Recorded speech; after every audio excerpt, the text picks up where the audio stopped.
Welcome. Today we're diving into one of the easiest ways to grow your plant collection, by taking cuttings.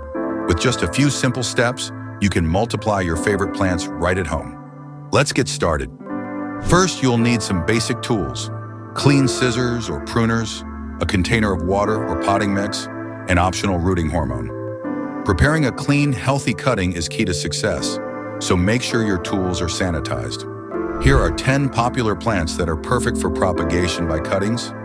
Pothos, just cut below a node and place in water. Spider plant, take a baby and root it in water. Snake plant, use leaf cuttings directly in soil. Rosemary, snip a fresh sprig and place it in water. Basil, cut a stem and put it in water for quick roots. Succulents, break off a leaf and let it callus before planting. Mint, take a stem cutting and it roots quickly in water. Coleus, a colorful plant that roots fast in water. Tradescantia, take a segment with at least one node and it will root in water or soil.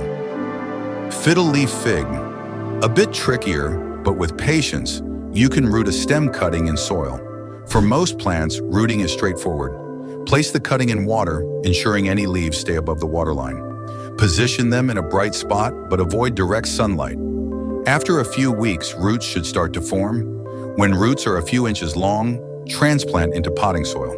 To maximize your success rate, keep the cuttings moist and warm. Change the water every few days if using water propagation.